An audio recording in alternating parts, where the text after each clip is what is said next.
आपको एक मॉन्क की स्टोरी सुनाता। एक मॉन्क डेली ट्रेनिंग करता था और उसे 6 फ्लोर चढ़ के जाना था, उसका वो टारगेट था। अब मॉन्क डेली हाथों में 2 बाल्टी लेके, साइड साइड में बाल्टी पकड़नी होती है, वो 2 बाल्टी लेके चढ़ता था, लेकिन पानी फैलना नहीं चाहिए था।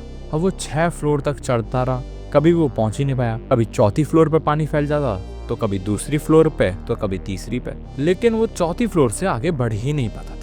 उससे पहले ही पानी फैल जाता था और उसे शुरू से शुरू करना पड़ता था। अब ये चीज उसका मास्टर देख रहा था। मास्टर अगले दिन आता है और वो उसे मायूस देख के बोलता है कि क्या बात है। तो वो बोलता है कि मैं डेली चढ़ने की कोशिश करता हूँ और मैं कभी भी ऊपर चढ़ ही नहीं पाता हूँ, मैं क्या करूँ, मुझे कुछ समझ नहीं आ रहा है। उसकी आंखों पे पट्टी बांध देते हैं और कहते हैं अब तू चढ़, और जब तू ऊपर चढ़ जाएगा मैं तुझे रोक लूंगा, ठीक है, तो तू चढ़ता जा।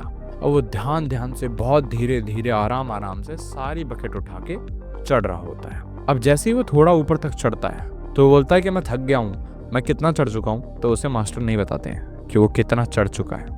उसे बोलते हैं तू चढ़ता जा, अभी बहुत वक्त है, अभी तो तूने सिर्फ तीसरी ही फ्लोर पार की है। तो उसे डर लगता है कि अब शायद चौथी में तो मैं गिरा दूंगा। तो वो चढ़ता जाता है, चढ़ता जाता है। वो अपने मास्टर से पूछता है कि अब मैं कहाँ पहुंचा। तो मालिक उसके बोलते हैं कि अभी भी टाइम है, तू ऊपर चढ़।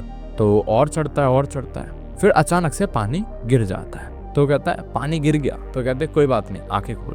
अब जब वो पट्टी हटाता है ना, तो वो 10वें फ्लोर पे प्रेजेंट था। उसके 10वें फ्लोर पे पहुंचने का रीजन था कि उसने खुद पे विश्वास रखा और उसने देखा नहीं कि वो कहाँ तक पहुंचा है। वो बस चलता रहा और उसने 7th फ्लोर भी पार करके उल्टा 3 फ्लोर और एक्स्ट्रा पार करे और 10th फ्लोर पे पहुंचा।